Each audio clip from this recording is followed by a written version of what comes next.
Kwa majina naitwa Ramadhani Msemo, ni mkufunzi na mshauri kwenye masuala yote ya mchezo wa ngumi za kulipwa. Na leo hii nimeamua kuandaa hii semina mahususi kabisa, ni kama masterclass kwa ajili ya kupeana elimu, lakini vile vile kubadilishana mawazo kuhusiana na mchezo wa ngumi za kulipwa. Na yote haya nimeyafanya kwa sababu mimi nipo katika tasnia ya ngumi kwa muda mrefu, na muda wote huo nimekuwa nikifanya tafiti za mwenendo wa mchezo huu, na lengo kubwa ni kuhakikisha kwamba unafanya tafiti upate hizo gepu zilizopo, matatizo yaliyopo, na kwenda kuyafanyia kazi, kuyatafutia solution yake. Kwa hiyo baada ya kugundua kuna changamoto kubwa sana ya uelewa kwenye masuala ya professional boxing, nikasema niwaache wengine waendelee kuandaa mapambano, kuendelea kuandaa boxing events, mimi nikae kwenye upande wa kupeana elimu, kufanya hizi semina za wadau moja kwa moja, kushirikiana nao kwa pamoja. Kwa hiyo dhima kuu ni kuongeza uelewa juu ya masuala ya professional boxing, kwa sababu bado Tanzania katika upande wa mchezo wa ngumi za kulipwa hatujafika katika level ya professional ile ambayo inatakiwa. Inaweza kawa tumefika, lakini bado kuna vikwazo hapa katikati ambavyo vinaturudisha nyuma kila siku. Tunayo mifano mingi, unaweza ukaona baada ya event kutokea, mara kumetokea changamoto hii, mara bondia kasafiri kashindwa kurudi. Kwa hiyo mambo yote tulikuwa tuyaondoe tuweze kuwasaidia, na semina yangu ya leo ilielekeza katika mambo makubwa matano. Kwanza ni kuzungumza na mapromota. Promota ni wale ambao wanaandaa mapambano. Nimekwenda kuwapa elimu kidogo promotion strategies wakati unapoandaa boxing event yako, lakini vile vile nimeenda kuzungumza pia na mabondia kuhusu namna gani wanaweza kulinda chapa zao, brand management. Mabondia wengi wanasahau kwamba chapa zao pia zinaweza zikawapa chochote kitu, zinaweza zikageuka pia ikawa ni sehemu ya chanzo cha kupata fedha zao. Lakini vile vile nimezungumza na wadau wengine ambao ni marefari, ni ring officials, umuhimu wa kuzingatia zile sheria za mchezo wa ngumi. Inaweza kawa wanazijua, wanazikumbuka, lakini kuna wakati wanakuwa wanagafilika. Ni mambo ya kawaida, ni binadamu. Na leo kama unaona katika semina yangu nimetoa mfano wa sheria inayosema 3 knockdown rule, ambayo inategemea na sanctioning body. Nyingine zinatumia, nyingine hazitumii, lakini sasa hivi sheria imebadilika, ni kwamba sio imebadilika, imeboreshwa. Hiyo 3 knockdown rule mara nyingi inategemea na refa anaangalia bondia kadondoshwa mara 3. Ukweli zamani kweli bondia kadondoshwa mara 3 ndani ya raundi moja anaweza refa kamaliza, lakini marefa sasa hivi wanaangalia huyu anaweza kuendelea, kama anaweza kuendelea basi wanaendelea.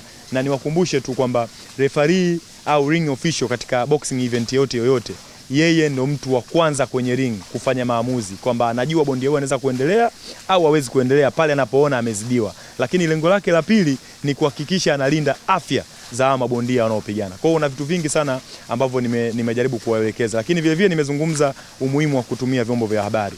Mara nyingi hawa wadau wote, nikizungumzia promoter, bondia, makocha, madaktari, matchmakers, wanaona vyombo vya habari sio muhimu sana kutumia, kwa sababu labda anaweza kuwa ni bondia mwenye jina kubwa, anaamini kwamba kupitia jina lake anaweza kuwafikia watu wengi, lakini hajui kwamba chombo hiki cha habari kinaweza kuwafikia watu wengi zaidi kuliko yeye anavyofikiri. Kwa hiyo umuhimu wa kutumia vyombo vya habari, wasubiri tu wakati wakiwa na tukio la ngumi au wakiwa na fight event, watumie vyombo vya habari kabla, baada ya fight zao, wakati wowote, ili kuweza kutengeneza fan base kubwa, ambayo hii inaendana sasa na namna ya usimamizi wa chapa yake, ambayo inaweza ikamfanya kutokana na fan base yake kuwa kubwa, ikamtengenezea nafasi ya kuweza kujitengenezea kipato. Lakini mwisho kabisa nimezungumza masuala ambayo leo na kesho kutwa yanaweza yakabadilisha boxing yetu. Nimekuja na kauli mbiu kusema kwamba boxing ni biashara, bondia ni bidhaa. Kwa hiyo kila bondia atambue kwamba yeye ni bidhaa, lakini hii tasnia yetu ya ngumi ni biashara kamili kabisa, kama ukiweza kufuata zile kuzingatia taratibu na misingi ambayo ipo. Mabondia wetu na makocha wetu na mapromota muda mwingine wanakutana na changamoto wakati wa maandalizi, wanakutana na changamoto kukosa udhamini, lakini haya yote ni kwa sababu kuna baadhi ya maeneo tumekuwa tukikosa. Kwa mfano leo unaandaa pambano lako la ngumi kubwa kabisa, wewe unategemea promotion ije kufanyika kutokana na jina la mtu. Hapana, promotion itakuwa ufanye katika mizunguko yote. Katika hii round tunasema 360, utumie digital channels, utumie TV, utumie radio, utumie print media, ili mradi uweze kufanya ili tukio lako liwafikie watu wengi. Hapo sasa ndio utamfanya yule mdhamini aweze kuja. Ndio maana tunasema fight bora au event bora ya fight sio tu kwenye majina, ni bali namna gani unafanya promotion yako. Kwa hiyo ndio maana naendelea kuzungumza kwamba sponsors anakuja au mdhamini anakuja haji kwa sababu ya jina la mpiganaji, anakuja kwa sababu ya visibility, anakuja kwa sababu ya audience ambayo ipo, anakuja kwa sababu ya boot kali ambazo umezipanga, sio kwa sababu ya jina la mtu ambaye yupo pale kwenye hiyo fight. Kwa hiyo hayo ni maeneo ambayo nimeamua kuyagusa kwa sababu nilipata uzoefu kuzunguka baadhi ya nchi ndani ya Afrika na nje ya Afrika kuona watu namna wanavyoandaa mapambano, lakini pia nimejaribu kuwaelekeza watu kidogo namna ya kufanya uchambuzi wa video. Mara nyingi wana michezo wetu, wadau wetu kwenye ngumi za kulipwa, mara nyingi wamekuwa wakifanya uchambuzi wa video kwa kwenda kumwangalia mtu tu kwenye hizi digital platform, kumwangalia kidogo kwamba huyu bondia akiangalia bondia mkali huyu namweza tukutana naye kwenye ring. Lakini kumbe uchambuzi wa video nao una taratibu zake, una step zake. Kuna step lazima uzifuate ili uweze kufanya uchambuzi wa video, kujua mpinzani wako anachezaje, ana uzoefu wake uko wapi, lakini mwenyewe pia itakusaidia kuboresha katika maeneo yako kwa siku zijazo. Kwa hiyo kuna hivyo vitu vikubwa vitano nimevizungumza leo ambavyo kimsingi naamini huu ndo mwanzo wa safari yangu, huu ndo mwanzo wa Glove Talk ambaye inatoa platform ya kama hizi za kufanya capacity strengthening, lakini pia vile Glove Talk hii inatengeneza podcasting, lakini pamoja na vipindi vya TV na pamoja na radio. Kwa hiyo niwasisitize waandishi wa habari ambao mmefika kuhudhuria katika hii semina ya leo. Hii ni semina ya kwanza. Tutaendelea kukutana kwa sababu mimi nathamini sana vyombo vya habari na huko ndo kuliponilea. Kwa hiyo niseme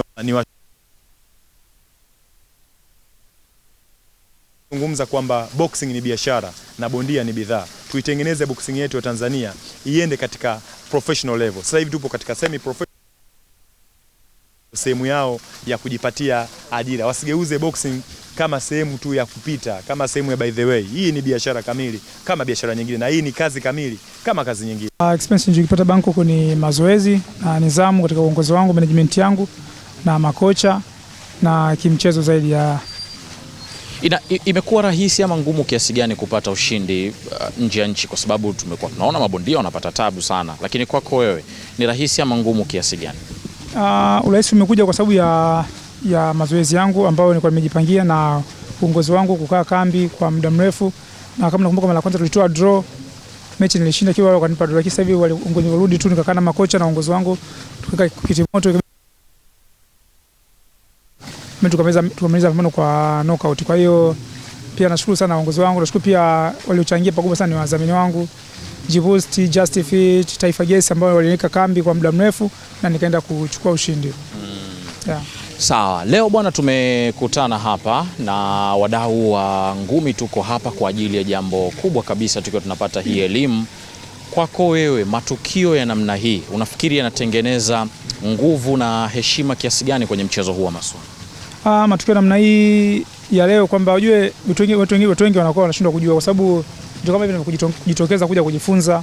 Bondia wengi naona hawajaja hapo, lakini nimekuja peke yangu, lakini wote naona sometimes ndio maana unakuwa mabondia muda wote wanakuwa waelewi vitu vinavyoendelea au kujifunza vitu ambavyo vina semina kama hivi nakuwa wanakosea, kwa sababu bondia kashazoea kama nikienda sehemu lazima nitumie nauli nifanye nini, lakini ni kwa faida yake mwenyewe. Kwa hiyo mtu kama mimi nimekuja kwa sababu natambua kuna vitu vingi sometimes vinafanyika tunashindwa kuelewa, lakini hapa leo tunakuta tunajifunza ndio tunazidi kuelewa, kufungua akili, kuelewa. Kwa hiyo inakuwa ni vitu vizuri. Kwa hiyo kwa sababu mabondia tunaonekana kila siku tunakuwa watu wa mwisho, kwa sababu tunakuwa tunashindwa kujitolea vitu kama hivi. Sio mpaka tupewe nauli, lazima mtu unajitolea, unakuja kuangalia kwa sababu kwa faida yako mwenyewe. Sawa, lakini unaweza kuona bana hakina faida, kipo siku maneno yatakusaidia au darasa kama litakusaidia kufanya vitu vingine vizuri zaidi. Kwenye hila leo wewe umeondoka na nini? Nimeondoka na vingi. Nimeondoka kujifunza maana ya hizi kwamba marefali kama vile mabondia, management, kutengeneza management nzuri, yani vitu vingi nimejifunza. Kuna issue ya branding pale imetajwa. Kwako wewe ni miongoni mwa watu ambao jina lako ni kubwa na ni brandi kubwa, pengine kwa kumsaidia tu mtazamaji, wewe huwa unafanya nini ama nini ambacho kinakusaidia jina lako linabaki pale, heshima inabaki kubwa? Naweza kusema tu kwamba mimi na management yangu imetulia vizuri. Management yangu iko vizuri, imenyoka, yani kila kitu niko kila sekta nayo, na dokta na manager yangu na uongozi, geographer, wapiga picha, yani wote nini niko full package. Kwa hiyo nasema tu kwamba nashukuru sana uongozi wangu, management yangu nashukuru sana. Namshukuru sana meneja wangu Amitin, kwa hiyo kila kitu kimenyoka, kwa hiyo mimi sifanye kitu kabla wao kuniongoza. Kwa hiyo maana nashukuru kwamba na betu wa Tanzania kwamba sidhani kama kuna bondia na management nzuri kama mimi. Kwa hiyo nasema tu kwamba maana unaona kila kitu nikifanya kimenyoka, kila kitu kinaenda sawa kwa sababu ya uongozi wanasimamia, wananielekeza. Bila hivyo tuweze kufika, kwa sababu tutaka kujifanyia wenyewe tunavyofanya inakuwa ni tofauti na unavyosimamiwa, kwa sababu unakuwa unaelekezwa kibaya kizuri, kwa hiyo unakuwa unatembea umomo ya. Ibla bwana, baada ya ule ushindi wa Bangkok, sasa Watanzania tumekuwa na hamu sana. Pengine pambano litakalofuata litakuwa nyumbani ama itakuwa nje? Tudokeze tu. Kwanza pambano linafuata itakuwa ni hapa nyumbani, kwamba niwape zawadi wa Tanzania hapa. Kwa hiyo kama nitacheza vipi, nitakuwa vipi, hiyo nitawatangazia hivi karibuni. Kwa hiyo takana uongozi wangu tutapanga kila kitu kitakuwa, tutaita nyona tutabali, tutafumbua, tutapa siri. Kwanza malengo ya hivi ni kukumbushana. Tunajua mabondia wao wanajua wajibu wao ni kupigana, makocha tunajua wajibu wao ni kufundisha ngumi, lakini pia wanahabari wao pia wanajua wajibu wao. Lengo la kuwa na semina kama hizi ni kukumbushana na kuonyeshana vitu vingine ambavyo sisi hatuvifanyi mara kwa mara, aidha kwa kutokujua au kwa sababu zingine ambazo zinaweza tukatufanya tukaacha kufanya baadhi ya vitu. Tunaona wenzetu wengi wanafanikiwa kwa sababu ya kutokuzipuuzia details ndogo ndogo kwenye kile ambacho wanachokifanya. Kama leo ukiangalia hapa, mabondia wanakumbushwa, makocha wanakumbushwa namna gani ya kutumia video za pambano la mpinzani wako kuweza kujua namna gani wewe utaweza kwenda kumshinda. Mara nyingi sisi tunaona iwe ni kwenye ngumi, iwe kwenye mpira, sisi tunajiandaa kwenda kucheza pasipo kuangalia yule tunaenda kucheza naye udhaifu wake ama ubora wake uko wapi, na sisi twende tukamkabili vipi. Kwa hiyo lengo kubwa la hii semina ni kwa ajili ya kwenda kukumbushana hivyo vitu muhimu ambavyo ni vidogo vidogo sana, lakini ni muhimu katika tasnia. Mwitikio wa wadau mbalimbali umeuonaje, na kimsingi unafikiri kwa wale ambao pengine labda hawajafika, na najua hii sio ya mwisho, mtaandaa nyingine, unadhani wanakosa kitu cha namna gani pengine kama? Mwitikio haukuwa mzuri sana na mialiko ilikuwa ni mingi, lakini nafikiri ni kutokana na mazoea yale ambayo yameshakuwepo. Watu wengi kitu kikiwa kipya wanasikilizia kuona ngoja kwanza tuone, lakini kwangu mimi naona imefanikiwa sana kwa sababu tumepata makocha wakubwa, tumepata wadau wakubwa ambao nafikiri wao watapeleka taarifa, na sisi kwetu ilikuwa ni muhimu kwanza jambo hili lianze. Grove Talk inaanza kuzungumza hivi, malengo yake ni makubwa.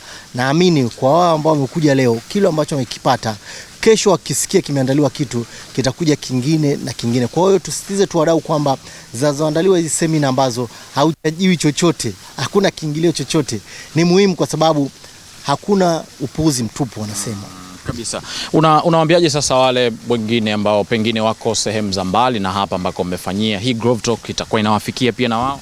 Yes, Grove Talk itatembea na kwa kuanza itaanza kwenda kikanda. Yes, imeanza Dar es Salaam lakini ina mpango wa kwenda Zanzibar na kanda mbalimbali, labda Arusha, kanda ya kati, labda Morogoro, unazungumzia kanda ya Ziwa, labda na kusini, kwa sababu kuna baadhi ya mikoa pia au kanda zimekuwa hazina mabondia wengi ambao tunawajua ama wengi wako sokoni. Kwa nini hawapo? Sababu ni zipi? Inawezekana pia ni kukosa wataalamu, kukosa walimu kwenye gym mbalimbali, vitu kama hivyo. Kwa hiyo Grove Talk itapita katika hizo kanda mbalimbali, kukutana na wadau, kujua changamoto zao ni nini, kwa sababu kwa hapa Dar es Salaam unaweza ukazungumzia hizo technique na nini, kwa sababu ngumi zinapigwa. Unaweza ukaenda kwenye kanda nyingine, utataka kujua kwanza kwa nini hakuna mabondia kabla ya kuangalia hizo technique nyingine. Kwa hiyo Grove Talk itakuwa inakwenda kila kanda na kuangalia changamoto za kanda zilivyo. Kwa hiyo hapa ni mwanzo, lakini itaenda katika sehemu mbalimbali. Mimi naomba nigusie kitu kimoja, ukiwa kama mwandishi mkongwe, changamoto ya mabondia wengi ni kujieleza kwenye vyombo vya habari, mpaka sometimes inaua brandi zao. Pengine ni kitu gani kifanyike kwa hawa mabondia wetu ili tuweze kupata wale mabondia ambao wanaenda kuongea nini na kwa sababu gani wanaenda kuongea? Kama ambavyo tumegusia hata kwenye semina, wengi mazingira wanaotoka mabondia sio mazingira rafiki. Ukweli, wengi unakuta ground yao haikuwa nzuri. kaja kafikia level ambayo ana option, anaingia gym, anafundishwa na anakutana na mwalimu ambaye yeye anadili na kumfundisha ongeaje, anakuja anakutana naye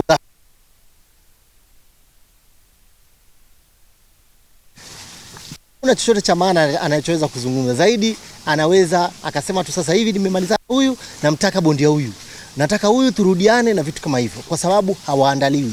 Ndio maana tunakutana na walimu, tunakutana na makocha, tunawaambia hata mkiwa uko kwenye gym lazima mjitahidi kuelekeza mabondia ni nini ambacho wanatakiwa wakizungumze baada ya pambano, kabla ya pambano, na ikiwezekana wakati wa pambano, kwa sababu mapambano mengine yako live.